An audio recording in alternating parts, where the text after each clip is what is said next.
Hi, I'm Miss Morgan's grandma. Just call me Grandma Joan. I'm going to read Ira Sleeps Over by Bernard Weber. I was invited to sleep at Reggie's house. Was I happy? I'd never slept at a friend's house before, but I had a problem. It began when my sister said, "Are you taking your teddy bear along?" "Taking my teddy bear along," I said. "To my friend's house? Are you kidding?" "Why, that's the silliest thing I ever heard. Of course I'm not taking my teddy bear." And then she said, "But you've never slept without your teddy bear before. How will you feel sleeping without your teddy bear for the very first time?" "I'll feel fine. I'll feel great. I will probably love sleeping without my teddy bear. Just don't worry about it," I said. "Who's worried?" she said. But now she had me thinking. She had me thinking about it, and she really had me thinking about it. I began to wonder, suppose I don't like sleeping without my teddy bear? Suppose I just hate sleeping without my teddy bear? Should I take him? "Take him," said my mother. "Take him," said my father. "But Reggie will laugh," I said. "He'll say I'm a baby." "He won't laugh," said my mother. "He won't laugh," said my father. "He'll laugh," said my sister. I decided not to take my teddy bear.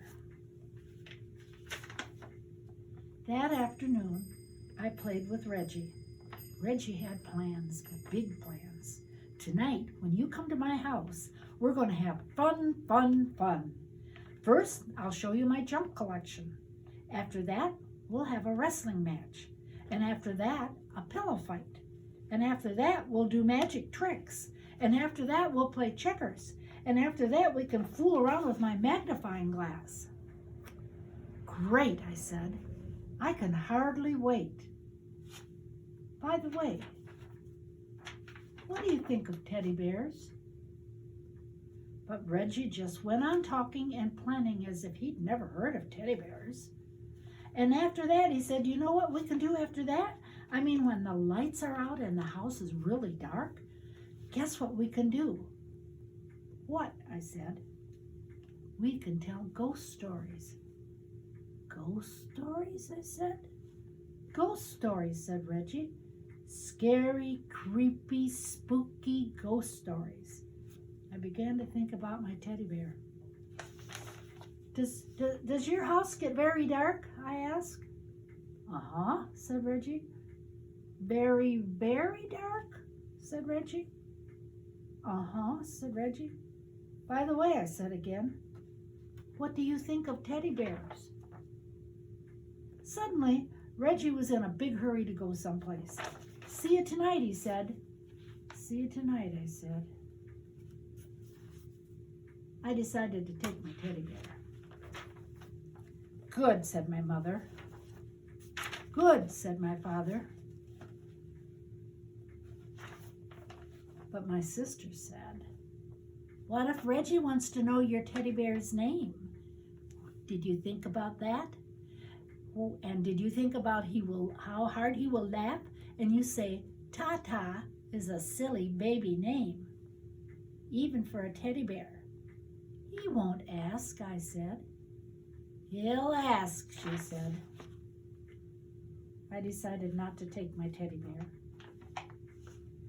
At last it was time to go to Reggie's house. "Good night," said my mother. "Good night," said my father. "Sleep tight," said my sister. I went next door where Reggie lived. That night, Reggie showed me his junk. He showed me his flashlight, his collection of bottle caps, a chain made of chewing gum wrappers, some picture postcards, an egg timer, jumbo goggles, a false nose and mustache, at a bunch of old rubber stamps and labels he took from his father's office.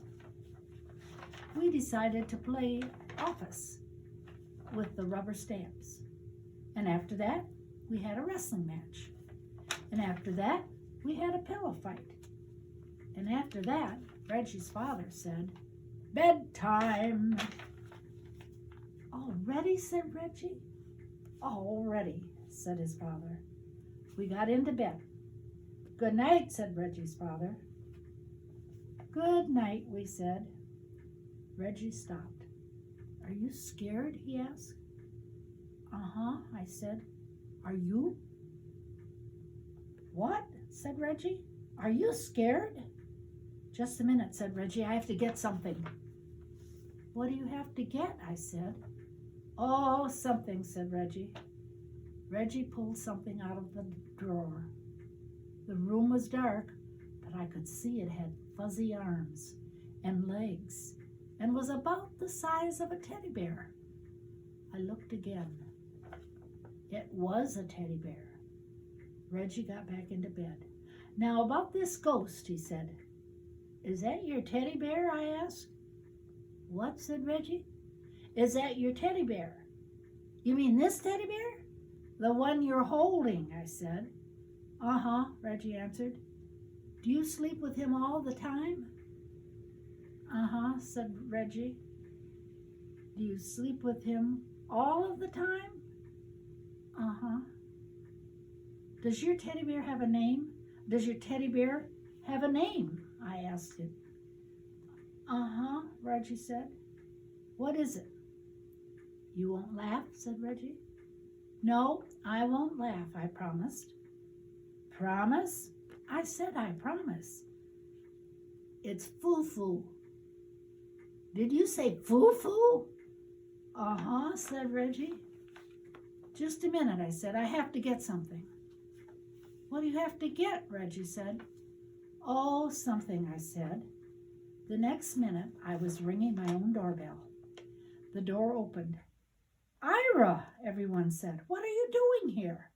"I changed my mind," I answered. "You what?" said my mother. "You what?" said my father. "You what?" asked my sister. She was still up. "I changed my mind," I said. "I decided to bring Tata after all." I went upstairs, and soon I was down with Tata. My sister said, "Reggie will laugh. You'll see how he'll laugh. He's just gonna fall down laughing." "He won't laugh," said my mother. "He won't laugh," said my father. "He won't laugh," I said. I came back to Reggie's room. "I have a teddy bear too," I said. "Do you want to know his name?" I waited for Reggie to say uh-huh, but Reggie didn't say uh-huh. Reggie didn't say anything. I looked at Reggie. He was fast asleep. Just like that, he'd fallen asleep. "Reggie, wake up. You have to finish telling me the ghost story." But Reggie just held his teddy bear closer and went right on sleeping. After that, well, there wasn't anything to do after that. "Good night," I whispered to Tata, and I fell asleep too.